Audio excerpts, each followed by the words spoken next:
Hi guys, it's Jasmine Inez, and today I'm going to be talking about overcoming driver's anxiety. This is going to be an updated video of overcoming driver's anxiety. I've been getting a lot of questions in my comments about where I was in my driving journey, and it's been a while since I've posted a video about my driving and how far I've come. So this is me heading to work. I leave for work super early in the morning. So it's dark. It's about 4:30 in the morning. So I'm just going to go over a few things that help me overcome my driver's anxiety because I feel I no longer get anxiety when I drive.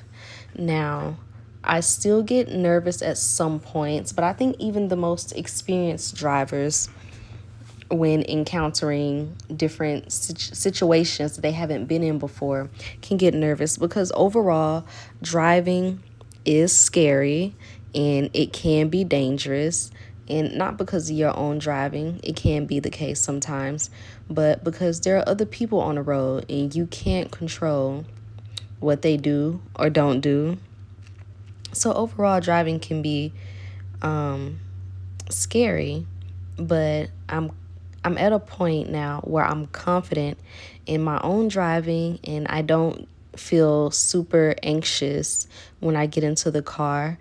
I've been driving longer distances. I've been driving longer periods of time. I've been driving on the highway. I've experienced different roads. I've been a lot of places all over Houston. Like, I'm very familiar with the city I live in. I don't just drive in my neighborhood anymore. I'm able to venture out and take longer drives. So, yeah. Firstly, I realized that driver's anxiety is commonly a result of fear of the unknown, especially when it comes to new roads or unfamiliar situations. So, my first step was to confront my fear head on by gradually exposing myself to new driving experiences. Secondly, I embraced the idea of practice makes perfect. The more I drove, the more comfortable and confident I became with each new experience. This built up my skills and knowledge without even realizing it. In the beginning of my journey, I spent a lot of time driving with friends and family members who I trusted. I started driving with them so they can guide me and talk me through any issues that would come about while I was on the road. Like sometimes in the beginning, if a fire truck would come up behind me or an ambulance would come up behind me and I had to move out the way. Now, as a new driver, I would tense up and get very uncomfortable. But because I had a trusted person in the car with me, they would tell me what to do right then and there instead of me being by myself and freezing up because I didn't know what to do or I was nervous. These situations helped me build confidence because when I started to drive by myself and go out alone, I felt a little more at ease because I've already had some of those harder moments when I was with somebody. Next, I watched as many instructional videos as I could find on YouTube. These videos helped me learn essential driving techniques that were crucial for me to gain confidence on the road.